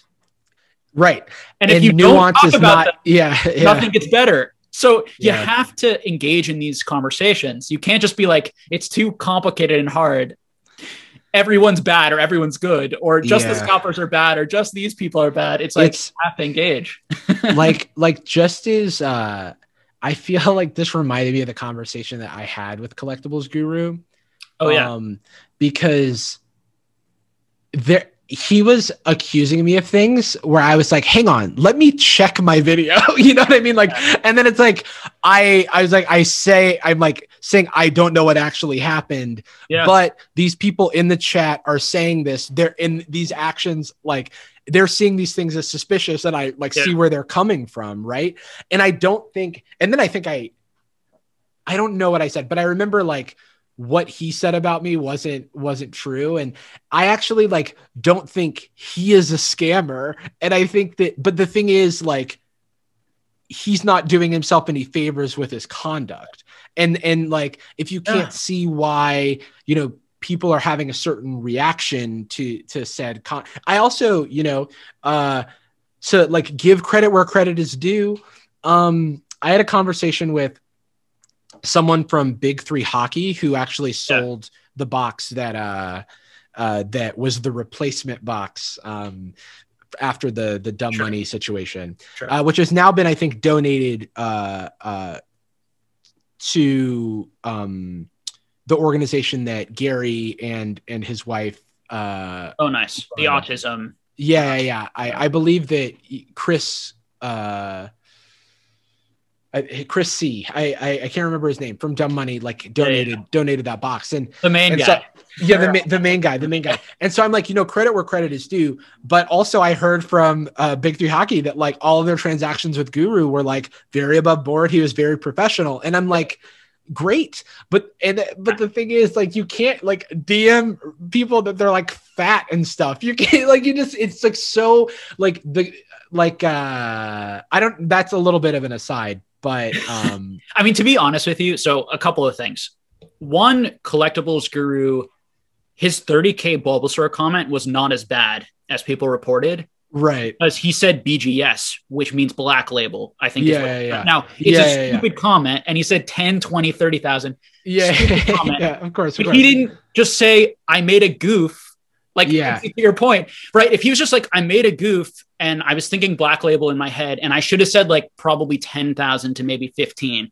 And that's also probably inappropriate because it's so hard to get a Black Label and all of that, right? But he doesn't do any of that, right? Yeah. And then, but I think there's a lot of that going on. I mean, and it's not just him. And I think part of my issue was there were people talking negatively about him who I think are problematic. You know what I mean? Right. We're using him as a sort of like this guy. And they're doing some of the same stuff, but just not as intensely. And my feeling is exactly that, is like, why would this guy have been able to do so much business and be connected to all of this if he hadn't made lots and lots of successful deals? Right. And why would a guy bring a fake box to something that would be opened? Yeah. Like, it's almost, to me, it was a little bit like he has a kind of little bit of a confusing personality and a way of thinking about things. Yeah. Well, rather than him being like a terrible person. And I genuinely don't think he's a terrible person. Yeah, exactly. I think that a lot of what he was doing felt like it was reacting to this. It was like, if anyone was painting him in a negative light, he was trying to clear his name, and the strategies that he was using to clear his name were worse than anything that he actually did wrong. You know what I mean? Yeah. And someone like me who knows so much of the ins and outs of like what's really going on behind the scenes, and like, and like have had lots of conversations with people behind the scenes about what they really think about different people all over the Like, there's plenty of stuff that people don't like, that people do, that, and everyone has a problem with everyone, and these types of things. And it's like, so the average consumer who's pretty far away doesn't get an accurate picture of like what is really happening and the decision making that's really going on behind things. And what I would just say to people is that everyone is human, including all the people in this hobby, including all the people in every hobby. So just because it's Pokemon, don't put this rose-colored glasses on that like we're going to be above all these types of things that you see in everything. But I think that us trying to police ourselves, and content creators trying to police ourselves and having conversations, and individuals, most importantly, policing themselves. And I think that goes to, maybe Frosted Caribou talking about what she's done wrong, or has she contributed anything to this? Right. This issue, and maybe she feels like she genuinely hasn't, and that she's done a really good job. And I haven't watched all of her videos. I don't know. Right. But it's just like, why didn't she make this video 4 months ago, 5 months ago? I don't know. But yeah, I think that going like when it comes to like criticizing yourself, I think that the assumption that you have, not that Frosted Caribou did this, but just as a whole, I think that the assumption that you have done nothing wrong is kind of fraught, right? Because we don't actually know like all of the effects of our actions. Like, we're not always aware, of the impacts that we're having. And so when people, you have 1.5 million people watch your videos. There's no way you're having just a positive impact, right? Yeah, exactly. Oh, 100%. And it's like, but it's about like, what do you do when someone comes to you and, gives you feedback, right? Like, Yeah. And it's like you like have to you can't just dismiss valid criticism if it's like not packaged in a way that like you would prefer. And it's just a hard thing to do. And yeah, you know, and like I think I've had two instances where someone I think was like gave me some like pretty harsh, unfair criticism, and I responded like you know, a bit aggressively, too aggressively. And I was like, I like shot their argument down very intensely and like, you know, used kind of like, you know, intense language. And then I was like, okay. And then when I took a deep breath, 30 minutes later, I came back and like reached out and apologized to them and said, basically what happens is that I get like 50 of those that I have to argue with against. Yeah. And like, you have to understand that like, it's not, and like, it's just a lot getting all that feedback all the time. And you get so defensive. And this is going to be true for Frosted Caribou, for, you know, my friends Squeaks and John and these people in the community. You have to understand if we're ever reactive to you, it's also because, you know, there is, so, you know, there's a lot of like, people have like really irrational anger and hatred towards every content creator, including me, right? Yeah. You know, and so that's like, the thing. It's not all that like, so I think that the hard part, and this is just like as a content creator, the hard part is having to keep your ear open to the fire hose, keep your mouth open to the fire hose, whatever, be paying attention to the fire hose because it is a valuable signal of sentiment and like what's going on in your community. But simultaneously, there is going to be bad faith, like critiques of you, good faith critiques of you that are packaged in a way that, you know, upset you or whatever. And it's like, and often that kind of stuff doesn't necessarily even need a response. You know what I mean? Like most of the time I respond to comments, I'm like, did I need to respond to this? And the answer is almost always no, because, you know, but the thing is we, as humans too, like have this negativity bias, and it also takes like a lot more positive signals to sort of outweigh the negative ones. I have an overwhelmingly positive like community, you know what I mean? And I regularly get messages of all these positive things. I've got like letters next to me, fan mail and random stuff. And it's like, and the fact that like, if anything is truly negative, I trust myself to try and address, you know, things to the best of my ability, because I try to have a, you know, a learner's mindset and know that I don't have it all figured out. I'm just happy to be here and happy to continue learning. But it's very easy to get caught up in like, hey, like, oh my gosh, here's a great example of something that doesn't matter, that needs no response, right? In a video recently, I said that a collaboration toy, there's a bootleg of an Avengers toy that had Superman as an Avenger. And I'm like, this would never happen, you know, Marvel, DC, whatever. And then people were like, well, actually Marvel and DC did collaborate back in, you know, 1999 or something like that. And I'm like, and it's like, do I need to say it was a comic and it was when Marvel was failing and also you're missing the point of the argument I was making? No, but does it get annoying to get that comment like 100 times? And it's like, and then like at this point, one person ends up getting a reply where I'm like, so I've heard. And it's like very sarcastic, you know? Right. But and that person's like, oh my God, I was just like trying to help. Or I was just exactly. And it's never, and oftentimes, you know, it can feel like the defensiveness is coming from like, oh, someone's attacking me, they're trying to take me down or whatever. Yeah. But then if you just simply said like, hey, thanks for the feedback, a lot of times you'll get, hey, oh my God, I'm like such a big fan. This is just something I noticed. And then you're like, oh, this was never what I thought it was, what I built this up to be in my head. I also hate though, when they feel like they have to say that to me in order to hear the criticism. Fair. I mean, where it becomes this like, where it becomes this, and when I say I hate it, I really appreciate that people do it. And I think that you guys are like the people who do it. It's a social skill to be like, I'm going to say something critical, but I want the person to know that I respect them and like them. I think that's great. But Right, I think, right. but I think that what I not hate about it, that's too strong, but what I think,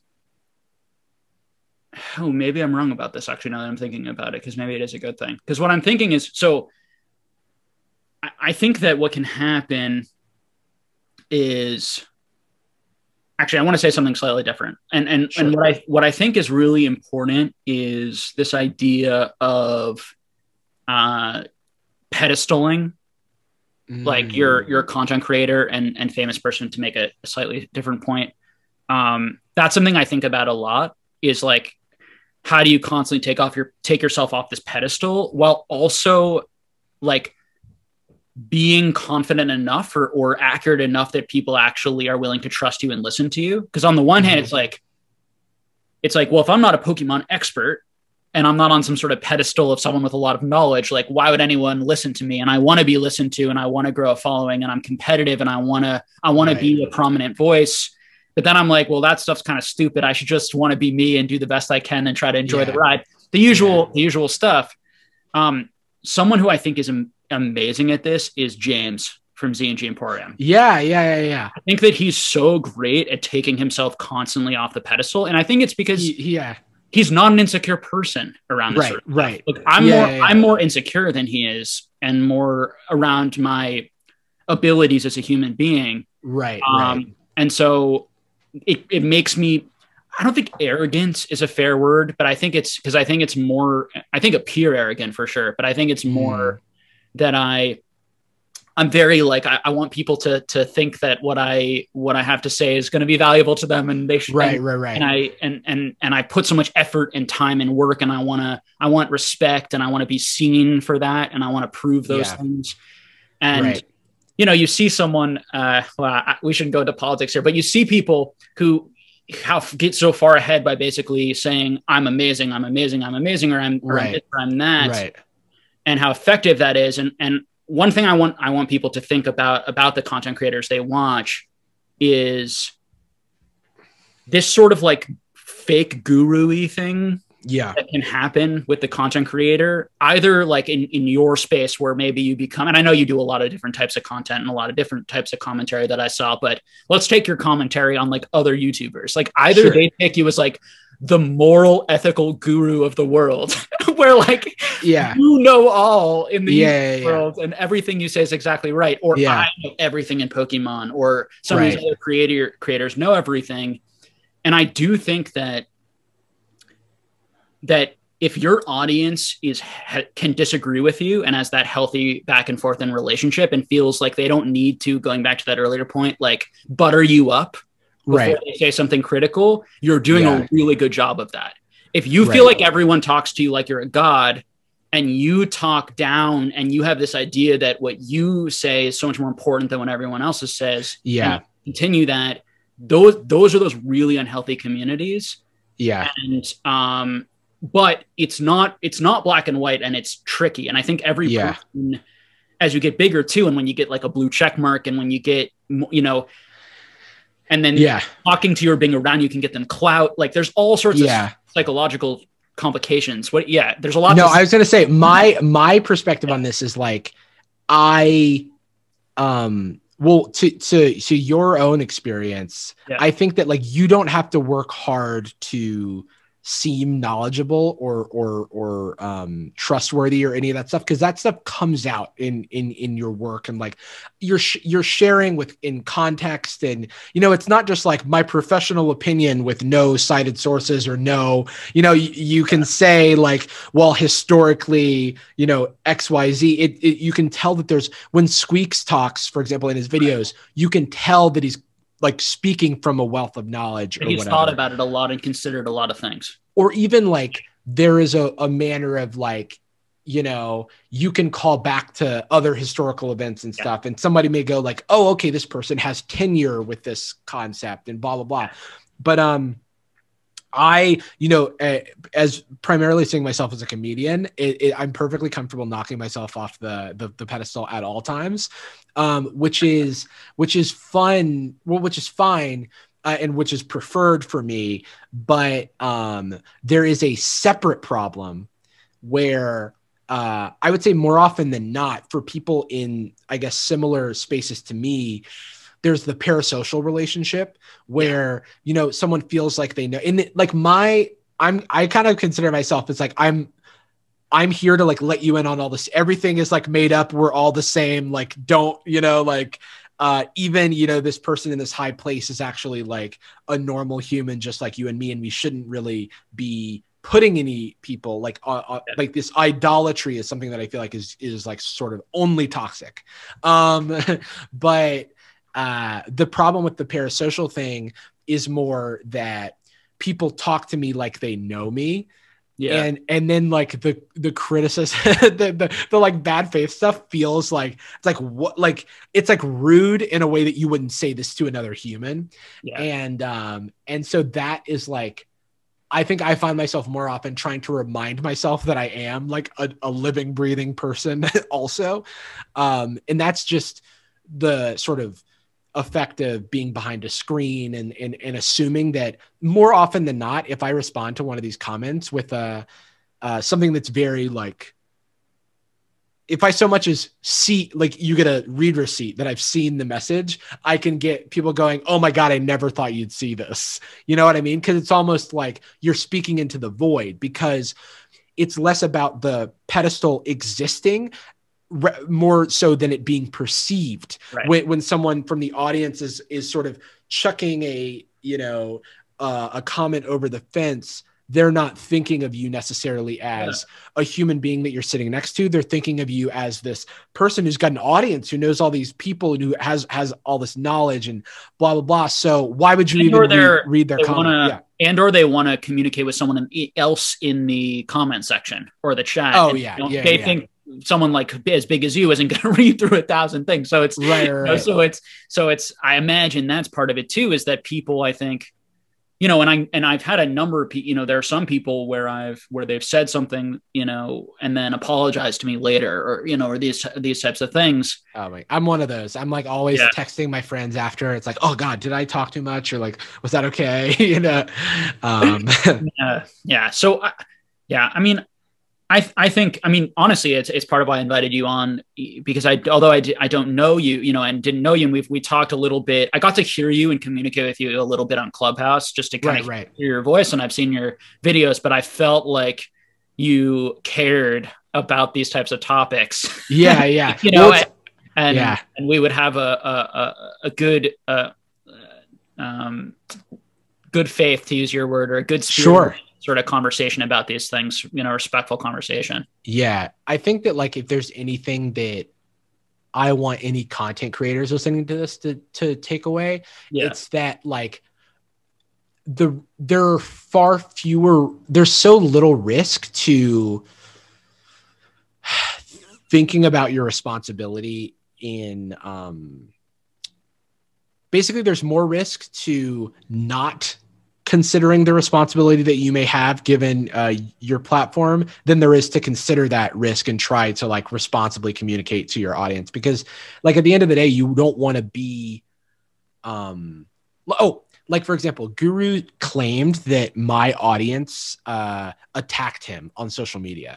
And I was like, never in my life have I heard of anything even remotely to that. And so I was like, I take this very seriously. Can you please provide me with, you know, some sort of like, I need to know more about what was happening, because if this is true, then it is something that I would make a statement about, you know what I mean? Yeah. And he just didn't have anything, because he was probably talking out of his ass. And I'm like, that is this, like, he's getting so much negativity though. And what I would imagine is that there are a lot of people who watched that video who never watched any other videos of yours, just coming from the Pokemon community. Yeah. And I can tell you, like, a lot of people, I mean, I would go to like his videos and to his Instagram. Yeah. I was like, why are people so angry? Like it was a little bit like he's a caricature. Right. Like there's something about him that I don't find offensive. It's the more manipulative. It's the people who, the dangerous people in the world to me are the ones who are, you know, the sheep and, you know, wolf in sheep's clothing. Yeah. Those are the people that I'm always like, when I get this vibe from someone, then I'm like, you're saying some of the right things, but I feel like there are all, there's some sort of alternate Right. thing going on here, or like, Yeah. or some piece doesn't fall into place. Yeah. And yeah, I think those are the people that Yeah. honestly No. deserve vitriol, but I think deserve your energy to try and figure out who those people are. I think with Guru, it's like, yeah, he's fine. He's not having any strong negative impact on the hobby. And I do think your video and making videos about him is like good, interesting content. And yeah, and I also like story. It's a crazy story. It's a crazy story, and that's kind of like, that's usually what's in the equation. Even making the video about Guru was something that I was like, not like, I thought long and hard about what I was doing. And then like, ultimately, I think I talked about this in the beginning of that video, but bookmarking that and jumping back to my main point about like Guru saying that thing to me was like, as a creator who should feel responsibility for the actions of my audience, if someone is making me aware of something that my audience is doing, then I like, it's important for me to understand if there are people who, like, the reason I was saying he couldn't provide me with any evidence is that, like, how do you like, I'm sure that there's somebody who watched my video and then negatively commented, but if he's blindly saying that like your audience specifically, I'm going to need some like attribution there, because I wasn't the first person who like put him in the spotlight. In the stream, in my video, people were calling him a scammer, and I was witnessing that sort of in the video. So somehow this perception was assigned to him, and I am not unique in sort of like, I didn't even call him a scammer, but like, I'm not, I was not the genesis of this concept. So I just like was, so that aside, I do care like what my audience does. And I think that if you're treating, YouTube as this one way sort of megaphone where you can say whatever you want and nothing can come back to you, and none of the things that you say have any sort of responsibility associated, I think that that's a problem. And I think that like there's not much harm in, we only stand to gain from being aware that all of our words and actions can have consequences, even if they're not what we intended. Yeah. It's definitely, and don't cancel people.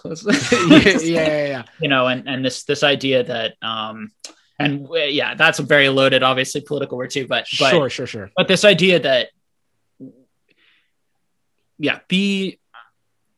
I think being curious is really good. And so if you think that someone isn't acting well, being curious or asking follow-up questions to try and get more information, rather than jumping to conclusions about their character, about those sorts of things, like all that type of stuff is good. Making any sort of statement on someone's character, I think is unfair, because you actually like I think that more like, when I always talk about good faith criticism, it's more about criticizing the action rather than the person. Or like in management and like communication workshops, when I'm like learning how to do one-on-ones with like my reports, it's like delivering feedback. One popular like framework for delivering feedback is, when you did X, it made me feel Y, right? Because it's not about like Laura over there sucks, saying that to your manager. It's or whatever. It's like, when this thing happened, it made me feel this way. You can't argue with someone's feelings, which is why when I read someone's comment or I watch Caribou's video or whatever, the way that someone feels is not up for debate. You know what I mean? But we can have a conversation about actions and sort of the potential impact of those actions.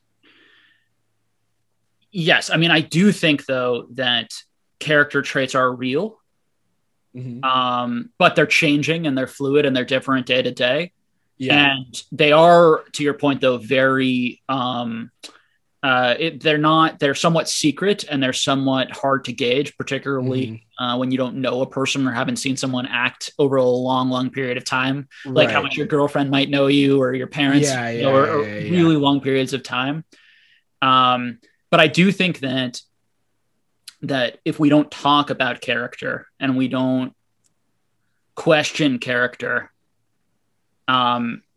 progress can't be made on those types of things. And I'm big on, and I just think that things get kind of hollowed out over time, or things can go wrong over time. And it's why, like 8 months ago now, or whatever it was, I made those videos. Like, I have some concerns in the Pokemon hobby.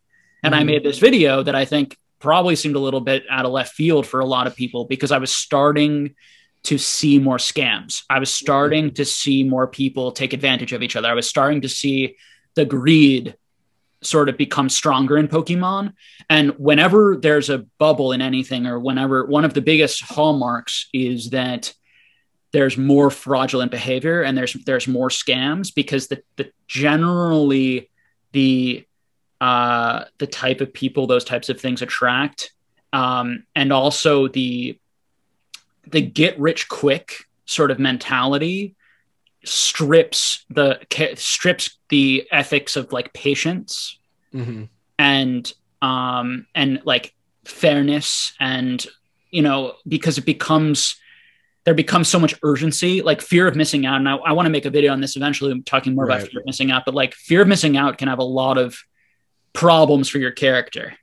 It can cause a lot of mistreating other people, a lot of impatience, leading to mistreatment of other people, because you're so, it's like a manufactured urgency. Yeah, you're so fearful that you're never going to get something, or you're going to miss out on something so much that you're not going to be probably as good of a person as you normally would be. And so I think just understanding like in your own life, and just witnessing, because I think every person can relate to that, and realize when you really want something, really strongly, how do you not lose yourself so much in that specific impulse, if it's an impulse or desire, where you don't treat the others around you well. So for example, taking it back and maybe starting to summarize here, taking it back to Frosted Caribou's video, this idea that,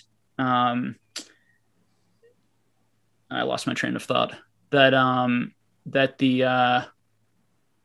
well, we might be coming to that time if it comes back.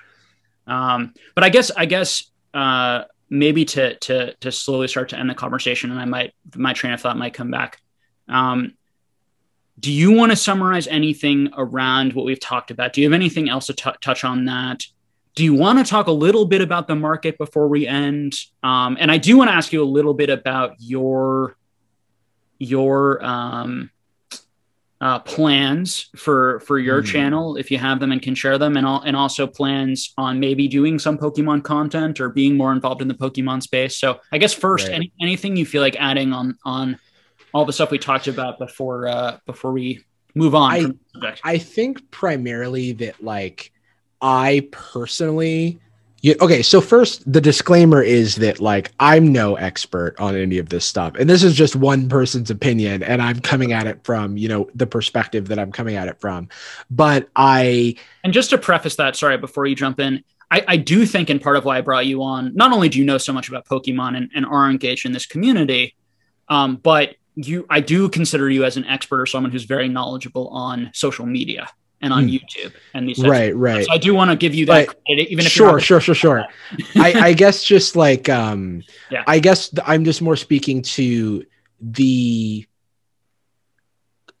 complicated events that have led to, let's say the current situation in like the Pokemon market and the Pokemon community. Like I don't think I was going to say that all to say that I don't think it's knowable what the actual like root cause of anything is. Sure. I think that there are arguments to be made for what large pieces of things are, but I don't think we're ever going to come to some sort of objective truth.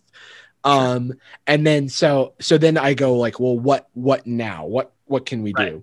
And again, like my tenure in this corner of the Pokemon community is not long. So especially publicly and on YouTube, and like sort of the conversations that are happening right now. My tenure in the space is not long, but I do think that we can all like consider the incentives of the people who are like, if I'm doing box breaks, let's say, I certainly want to consider the incentives of the people who are buying into my box break, why they're doing that, and what it is that I have offered and how I presented it, and think about how that plays into the sales that I'm making. I have to keep in mind a number of things. I have a financial stake in this, you know. How did I market it, right? Like, what could I have said that has led to everybody in my chat is asking about prices and things? Like, is that a community that I want to foster?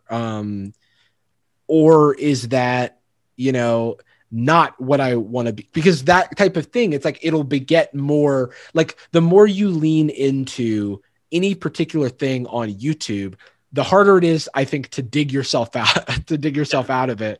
And I think that there, just as much as there's been a proliferation of like market watch channels in Pokemon, like what happened, or even, you know, pack opening and all that stuff.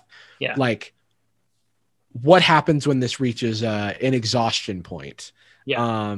Like, I don't know, but I do think that like all these things are worth like considering. I frankly don't have any plans to create Pokemon content, and that's great for me because my conscience is clear. Okay, if it were me, I would never like mention a single price on YouTube. Like, I would feel, I'm even like I would know, or I would feel like if I so much as said, I love this thing that I have, and I have a small Instagram, I'm not worried about that. But, you know, speculation and stuff is so wild. I bought some Power Rangers cards I bought a few boxes of like these collect-a-card Power Rangers trading cards for like $20 a piece. And then like Marvel Universe started spiking up, and now suddenly all the same boxes I bought like 2 weeks ago are like $150 a pop. And I'm like, is that organic growth? Probably not. You know, it's just that the cost of entry was so low, and now there's all the speculation. I don't know if those things are selling or what's going on. And I certainly don't know if there's a market for it. But if I was ever to talk about something like that, I have to know that someone else is going to like take an interest as well. And that influence would not be lost on me. After all, they call us influencers, you know? I think that that's fantastic advice and important, Jarvis. This idea that both for your own mental health as a content creator and for the health of your audience and the greater platform, you know, creating content that you feel good about and that attracts people who, and build a community around that type of content, so that when you're talking to people in your community, you're having conversations that feel good to you and that feel like, you know, represent the type of work that you want to make, that sort of thing. I want to add that I do think that the other side of it is that what people say really affects prices, which is something we haven't talked. So I can map it out because I'll hear a content creator say something about a certain product or a certain price, and then the next day it's all bought out. It triples, quadruples in price. And so here's an example of where I don't think it's a gray issue. Now whether or not that's okay or not is another thing, but to pretend, and this is where I think content creators really need to do better, acknowledge when they talk about a product that the next day, next week, it's going to be bought out a lot. And how do we talk about products, particularly if you're talking about it in the frame of a good investment? You know, does that happen? Now that's the same. And I was talking to Pat Flynn about this. It's the same thing in like any community, right? Like you have these like the video game, not necessarily for you know, like video game reviewers or tech reviewers for like modern things. They give a good review of some game or some tech, and then it's completely bought out. You know, so it's. But to not understand the power behind that, and let's be real, like Logan Paul, like there's a reason why people pay Logan Paul $50,000 to have their thing in his video. There's a reason why people are paying to be on there, because they understand the power of his influence. And so this argument that influencers just give the people what they want and that they don't have an effect on their audience is not true. Yeah. But both are true. It's both. You give your audience in part what they want, but also the way that you are affects and changes your audience. And so I think the key point of what I believe is that you don't want to be this guru God where everyone looks to you. And if you change your opinion, your audience changes their opinion with you. Right. And and I see that a lot where rather than creating a group of free thinkers who, when you say something stupid, they say, you said something stupid, Jake. Yeah. Like that didn't make sense. We've been talking about being critical thinkers this whole time, you know? Yeah. I will also say that like a big part of my income stream now as a content creator is like doing brand deals, you know, like doing like advertisements with companies, sometimes for products or whatever. And there is, you know, I empathize with people who take brand deals that are not, you know, for products that they believe in or what have you, because it is tough to kind of make it in the industry. And I understand that. But from the position that I'm in, I can be picky about what I choose to advertise. And usually like I've been offered like a lot of money to advertise something that seemed pretty sketchy. And then I like went to like Better Business Bureau and looked at like all the like really bad reviews. And I was like, I just can't, I want nothing to do with this, or, you know, like, and it's tough because like intrinsically linked are, you know, like products and brands and also the stuff that I make. And so I try to be judicious about what I, you know, allow to pay me money. And I do that because, like you said, my words have influence. Even if people know that I'm doing an ad read that I was paid for, which I say, you know what I mean?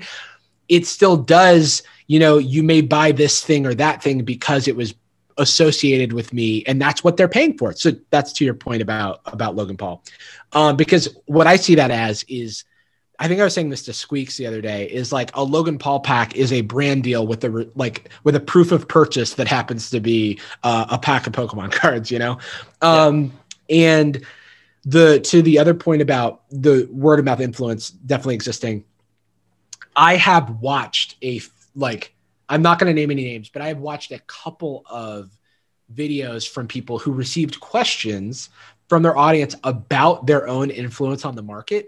And they, you know, categorically denied that they had any influence. And I'm like, that is complete bullshit. Like no offense if that's genuinely how you feel about it, but it is just objectively false because you cannot prove like you have to be having some impact. It's just like, but it's like one of those things where like you can't technically prove the opposite or whatever. I don't know. Just it's like, what world are you living in? That's how I feel. I mean, even everyone has influence on everyone all the time. Not to mention if you are an expert or someone, or people look to you as some sort of guide of knowledge and resource. Yeah. The issue is like when you're like that here's really the problem is that like, if you listen to like a random person who doesn't have like a lot of cred, right? Talk about an idea and you disagree with them, you say they're probably wrong, right? Right. But if you talk to someone who you think's a genius and is a lot smarter than you and knows everything that you don't know, and you disagree with them, you think you're wrong. Yeah. And then you start gaslighting yourself or second guessing yourself. And it's a huge human problem. It's the exact foundation of cults, and literally like culty leaders will intentionally create these sorts of dynamics, and where they'll tell you things like having negative thoughts or thinking that I'm wrong is like a problem, you know? And this is the stuff too, that's so unfair at like Frosted Caribou. It's like, I'm really glad that she's stating her honest opinion, even if you disagree, there's a weird sort of like, if you go after or say anything negative about this person, like the suspense of like disbelief, you know, it's scary. It's culty. It's weird. Yeah. And that's the stuff that I saw right away online. Yeah. And I've literally, because I've tracked prices for many years on so many things, I know the exact cards and when they moved and how much they moved, exactly when that person talked about it. And it is, you know. I get, because it's impossible to prove that you don't have an influence on the market, you cannot like equivocally say that you don't. I think that is like what's dishonest. It's like, how do you know? You can't know. Well, like that. And that's like, that's what always gets me. Did you buy that? Would you have bought that? And literally when I made that video I asked people to do this, and also people came to me and I said, that lenticular Deoxys video, I don't know if you watched it, but I said, oh yeah, you go buy that lenticular Deoxys because of my video. And 10 people said yes. Yeah. You know, and then they wrote, and then some sellers watch my channel and they asked their buyers, did you buy this because you watched it on Pokenomics on Jake's video, or Twice Baked Jake, who happened to like also mention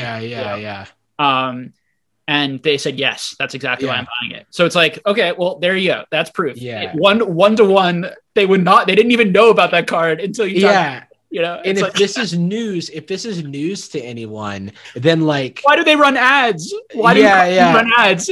Because they spend millions of dollars because ads have no effect on people. It's like literally ads run YouTube that you're watching this on right now. They run almost all websites, and it's like, if something is free, the product is you. You know what I mean? Like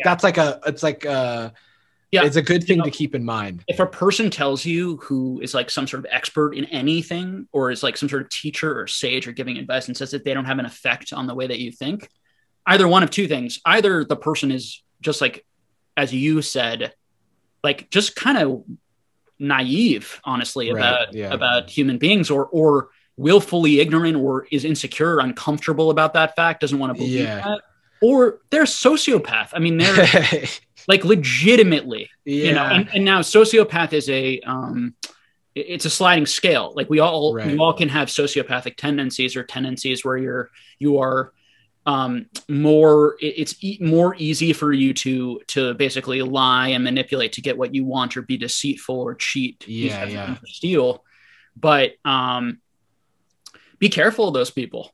Be really careful. And the problem is that when someone never says that they're wrong, there's a certain portion of people that believe they're always right. And this is something that just continues. Like these people who just never say they're wrong, always have to be right about everything, you know. Don't get me wrong. Like, you know, it's understandable. And I'm sure for you and I, who are competitive people, we probably both struggle, you know, being wrong. It sucks being wrong. Exactly. Yeah, absolutely. It sucks. I mean, I just think about, there's like a well-known scam where you like email like 1,000 people, like a stock market pick, and then like that stock goes up, or it goes down. And so based on where you like predicted right, you keep sort of cutting that audience, and at the end of it, you have like 10 people for whom you've just predicted the future, like 10 weeks in a row or something. And then they're like, wow, you're like Nostradamus or something, you know? And it's like, suddenly now they're way more inclined to believe that you're always right. And then you get scammed. And so too is like, you know, you could be right once on YouTube and someone could just like your videos, or you could be right no times and you just seem like you're, knowledgeable, or there's social proof because you yourself have stake in something. You know, it's like oftentimes when, you know, people are talking about stuff that they have stake in, they, you know, are waiting for you to buy into it so that they, you know, their thing goes up and then they get out of it and then like don't tell you about it. And pump it down. Crazy. So the NFT space, I don't know if you've been following the NFT space. Oh my God. Have you been hanging out on Clubhouse and stuff? I know. I bought Logan Paul's NFT as a joke. The first one. To the moon, man. Good purpose. And you know what's funny? And this is, I will give him credit. There was like a glitch on the website, and none other than Collectibles Guru himself helped me troubleshoot the issue. So I don't think the dude's a bad guy. I really don't. But I just think that he, you know, his manner of communicating publicly has... was mishandled. That situation was mishandled. We could say. Yeah. That's at the very, like, that's, and he's not really like comfortable saying. He's not doing a lot of damage control in a way that's helpful. Yeah.